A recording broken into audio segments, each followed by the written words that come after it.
সুগন্ধির প্রতি ভালোবাসা হযরত মুহাম্মদ সাল্লাল্লাহু আলাইহি ওয়াসাল্লামের সুন্নত ও আত্মার খোরাক। মন, মস্তিষ্ক ও শরীরের প্রশান্তি এনে দেয় সুগন্ধি আতর। আল্লাহ তাআলা মানুষকে পৃথিবীর শ্রেষ্ঠ ও সুন্দর অবয়বে সৃষ্টি করেছেন।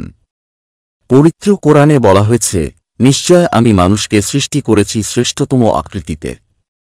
সূরা ৩ আয়াত ৪। সৌন্দর্য মানুষের স্বভাবজাত আকাঙ্ক্ষা।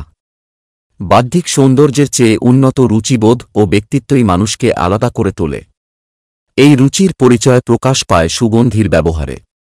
সুগন্ধি শুধু বিলাস নয়, এটি মন, মস্তিষ্ক ও হৃদয়ের প্রশান্তি আনে।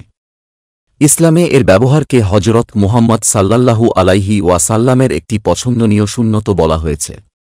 তিনি ইরশাদ করেছেন, ৪টি বস্তু সব নবীর সুন্নত: আতর, বিয়ে, মিসওয়াক ও লজ্জাস্থান ঢেকে রাখা।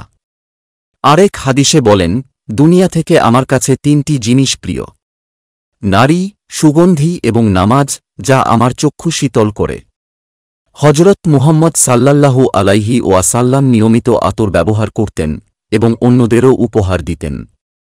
আতর একটি পার্সিয়ান শব্দ, যার অর্থ হল অ্যারোমা বা সুবাস। আতর মূলত ভেষজ উৎস থেকে তৈরি সুগন্ধি তেল, যা পাতন প্রক্রিয়ায় প্রস্তুত হয়। বিখ্যাত মুসলিম বিজ্ঞানী ইবনে সিনা এই পদ্ধতির প্রবর্তক। ইসলামে অ্যালকোহলযুক্ত পারফিউম নিষিদ্ধ।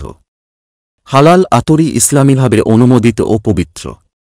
হযরত মুহাম্মদ সাল্লাল্লাহু আলাইহি ওয়াসাল্লামের প্রিয় সুগন্ধিগুলোর মধ্যে ছিল মেশক, কস্তুরী, চন্দন, জাফরান ও আম্বর। কস্তুরী পাওয়া যায় পুরুষ হরিণের গ্রন্থি থেকে।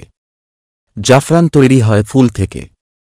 আর আম্বর আসে সমুদ্রের বিশেষ প্রজাতির মাছ থেকে। সুগন্ধি শুধু শরীর নয়, আত্মাকেও প্রশান্ত করে।